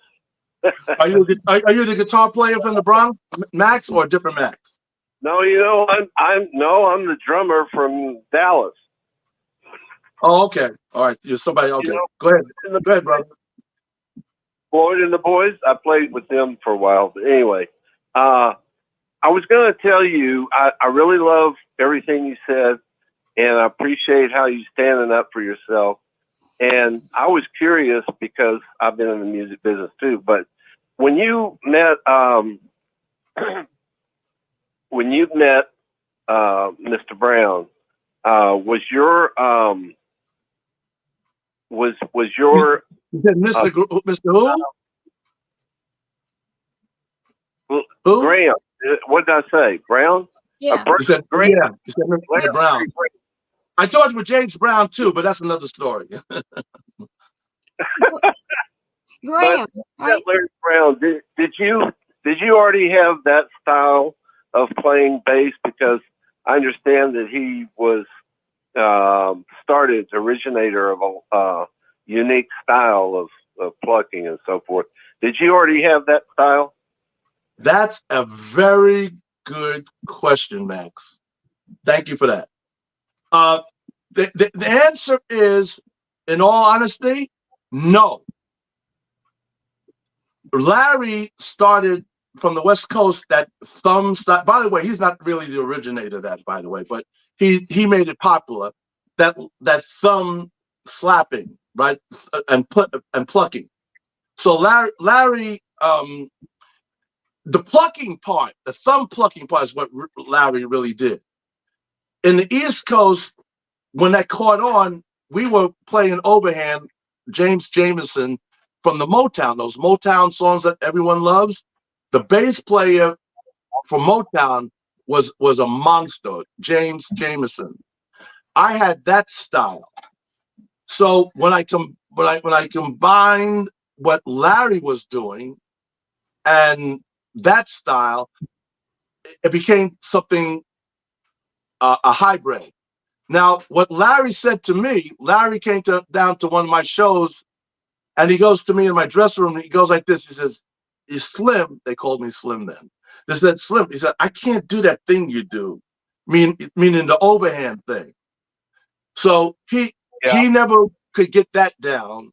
But I got to give him credit that plucking, snapping came from him. So when I toured with him, I stole that. So I combined it, but also with overhand, which he can't do.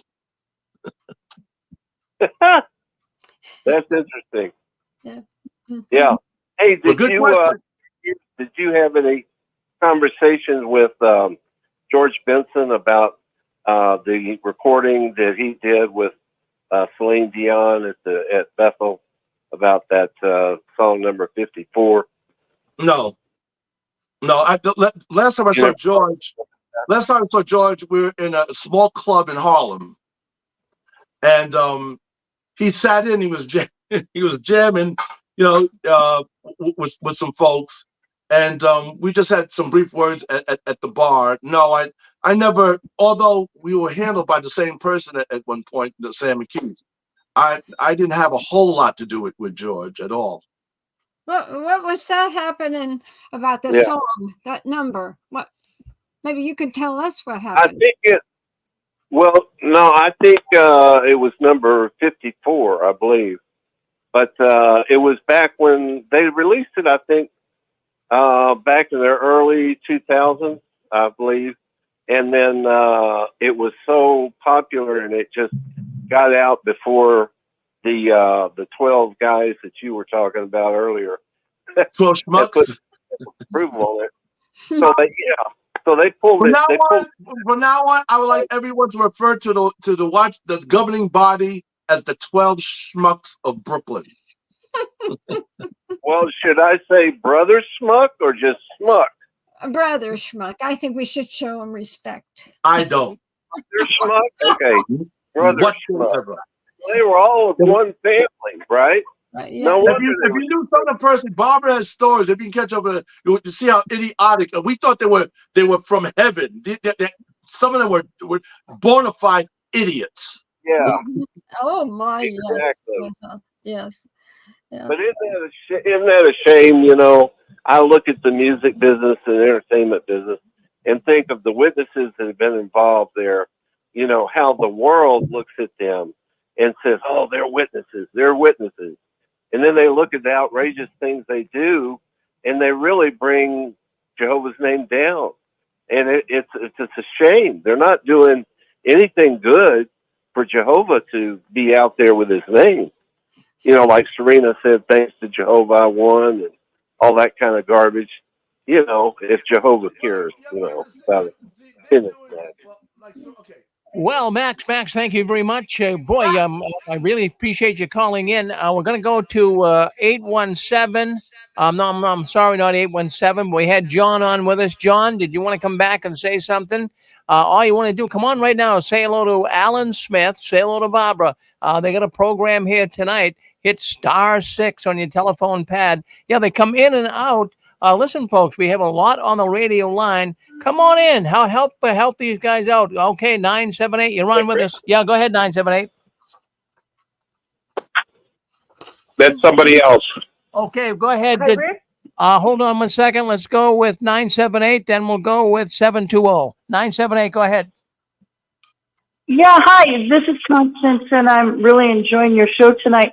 I just wanted to ask you, at the end of Prince's life, there was an interview when it was Prince and he was with Larry Graham, and Chaka Khan was with the two of them. And I've always wondered if Chaka Khan had ever been associated with the JWs. Do you know? No. A matter of fact, a singer. We did the Garden together with Chaka. I opened for them. We got a standing ovation, by the way. And Tawana Saunders, she might still be a witness. I don't know. She sang with one of my bands, and she was witnessing to Chaka back then at that point. But I don't think Chaka she still has issues now. So to my knowledge, no. Okay. Yeah, they just seemed like they were very close, and I mean, I understood the relationship between Prince and Larry Graham, but I didn't know where Shaka came in, you know, and they all seem like that's something different. They had a professional relationship. Yeah, they were. But as far as Shaka was into so many other things, as far as buying into the witness paradigm, that doesn't suit her. Okay, that's what I would. Okay, thank you. Question. Sure. Okay, thank you, Constance. Okay, we got 213. John, I think that's John. Go ahead, John. Hey, Rick. Hey, Al. Hey, Barbara. Hey. Al, did you know, were you a witness when Teresa Graves was a Jehovah's Witness and she had to give up her acting career on, you know, when she was on that TV show Get Christy Love? And no, I don't know her. I don't know anything about her. Okay. Okay. What about was you familiar with Michael Jackson when he was a witness, or? Yeah, our paths didn't cross though. Michael, it would have. Actually, when Michael died, I proposed something to Circus Soleil about the story they wanted to do. They wanted to build with about Michael Jackson, but Sam McKeith, who's still my mentor and agent, he handled the whole Motown account. But Michael, oddly enough, Michael and my path never crossed. Oh, okay. Well, thank you, John. Thank you very much, John. We'll go to the next caller. We got 718 calling in. Go ahead. You're on with us. Hey, yeah, I wanted to ask you, Al, are you from the New York area by any chance? Absolutely. Can't you tell by my New York accent as people call me? I always say, you have an accent. I don't have an accent. I'm from New York, too. That's why I wanted to know. Do you know Ken Webb? He used to be a DJ. Yeah, Spider-Man. Ken Spider-Web. Yeah. I understand he's still a witness, right? Yeah, he is a witness. But do you know him personally, or do you ever run into him? I've been at events that he was at. No, we never had a relationship. But, you know, he was in the circles, you know, being a professional and being in the witnesses, yeah, at the same time, yes. So we traveled in the same circles, but I've never had a real close relationship with Ken. Oh, okay, because when I was growing up in the 60s, he was our ministerial servant for years. Mm-hmm. When his kids were babies, he was the ministerial servant in my congregation for years. I think I was at an event where Ken was at, and then he spoke. He announced that he was at a witness. He was a witness to the group, but Ken always handled himself very in a distinguished way. That somehow he was able to walk the line without too much backlash where people say, oh, Ken Webb said this without it being controversial. And being a disc jockey, a New York disc jockey, that's hard to do because some of the records he had to play, you know, that's his job. You know, so he handled himself very, very well, I got to add, as being a witness and walking that line. The thing I want to mention, two things. I ran into his daughter because, like I said, in the 60s when his kids were babies, about 5 years ago or so, I ran into his daughter. She was doing, you know, they stand in the subway, you know, with the magazines and stuff. Tracy, one of his daughters. And she told me this was about 5 or so years ago. And I was talking to her about this and that, 'cause I know the family. She said her father just finished Pioneer School. And this was about 5, 6, 7 years ago. Like Kenny just Pioneer School. Interesting. I don't know how he did it, but he stayed out of controversy and still did his job. Mm-hmm. You know what? You know, now that you mentioned that, you know what I'm going to put out there to your listeners, Rick? If anybody knows of Dr. Ben Yakinen. Dr. Ben Yakinen. He's an Egyptologist.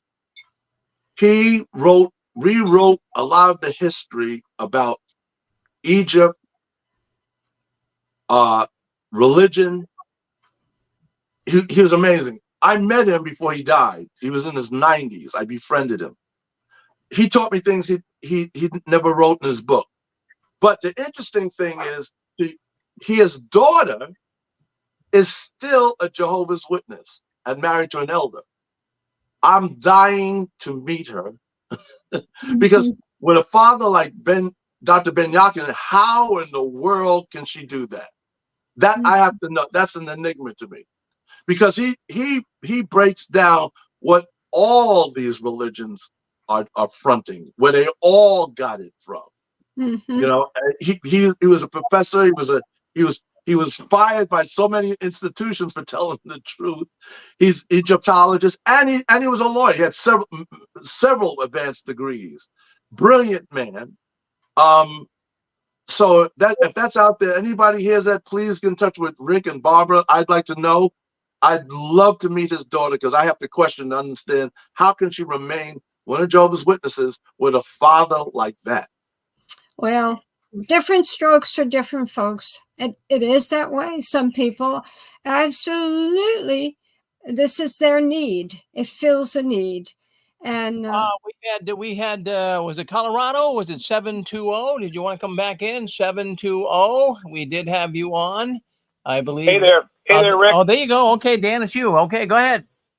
Hey, really enjoying the show. Really, really fabulous. One thing I like about you, Al, is your power. That you've woken up and you said, I'm taking a stand for truth.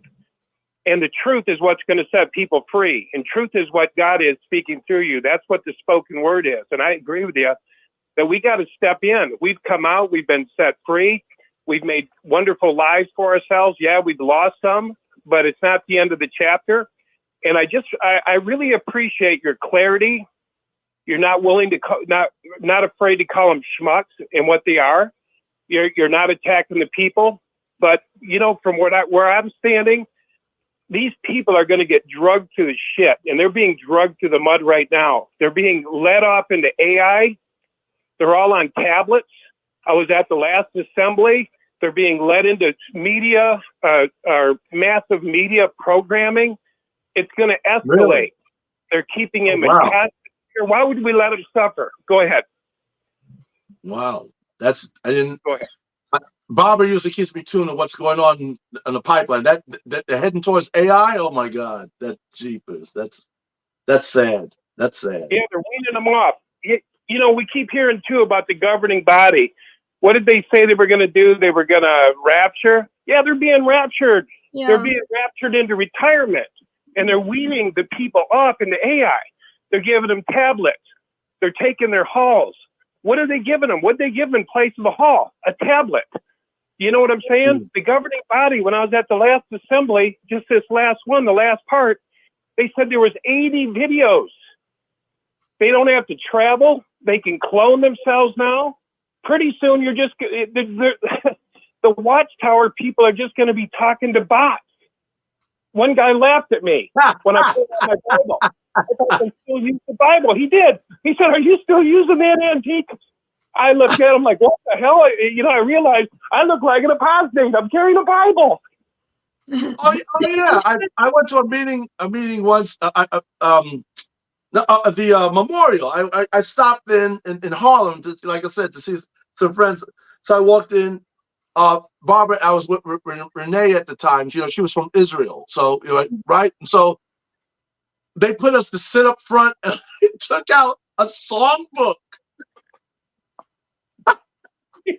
They quickly ran up with a tablet. Someone came up with a tablet, and I was trying to be inconspicuous. That didn't work out well. It was like, oh my goodness, what do we? I guess you don't use this no more. You know, like the brother said, and a Bible. What are you doing? I'm like, oh, okay, I'll put it away. You imagine trading Jehovah, you know, your relationship with God for org. We're trading it for org. You go Yeah, by kingdom.org. They're carrying around placards. Org. We're proud of org. What the hell is org? You know, I was laughing a while ago. When Barbara continues, she'll tell you she has more in store to find out what was said, was thought about when it comes to technology in that whole organization to where it is now. You want to talk about hypocrisy? Wow. Well, we just remember what Noor said. Noor said, we're not going to get computers, too expensive. We don't need them, And now this is beyond. You want me to reveal it now or you want to save it? Yeah, go ahead, say it. Huh? Go ahead, say it.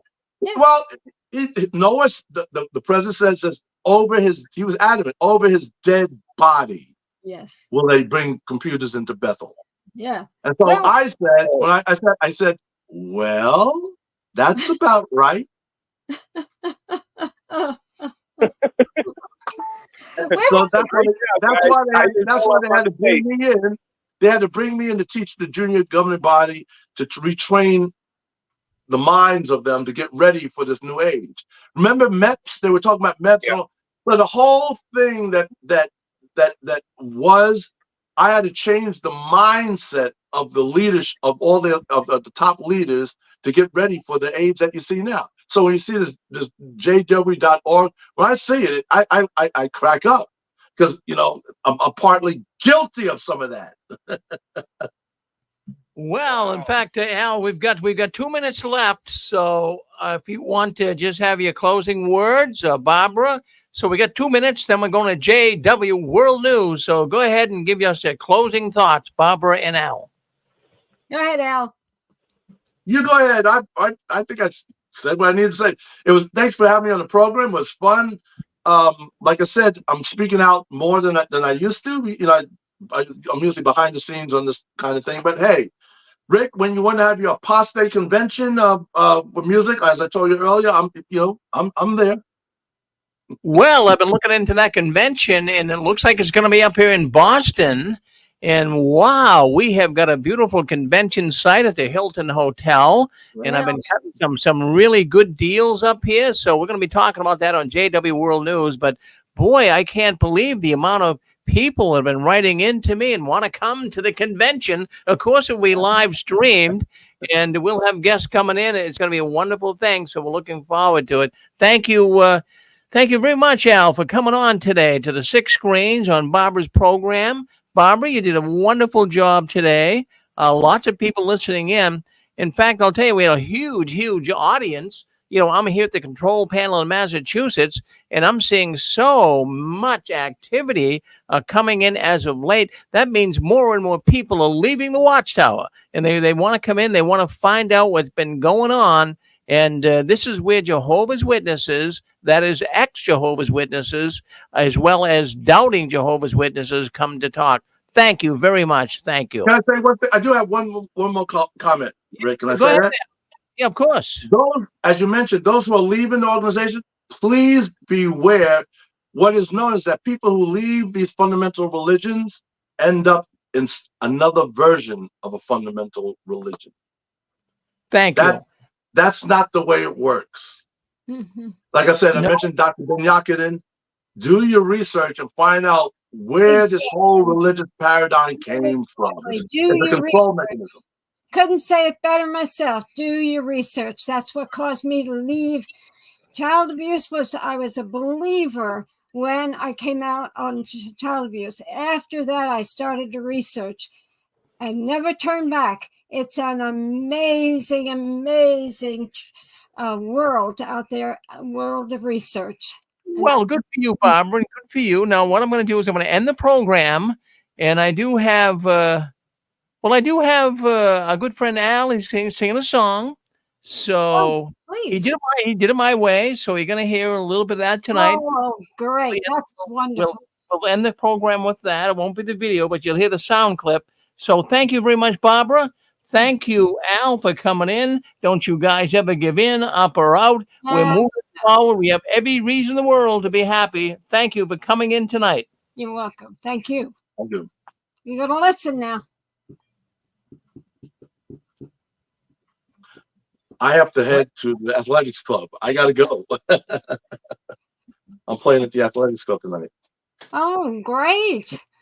So Wait, I'm late. I got to run in. I got to run on stage. So love you, Bob. yeah, you too. I'm glad you have a job. And give my regards to Joe. Okay, will do. Thank you.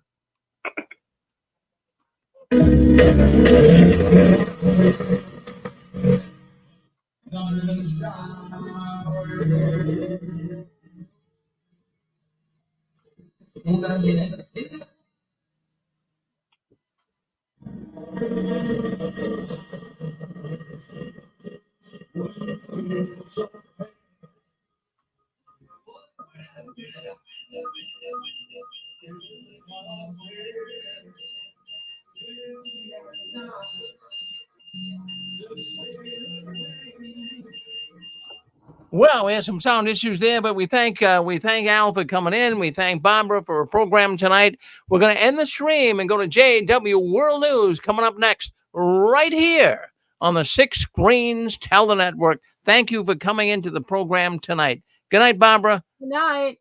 All right, we're going to end the program right here.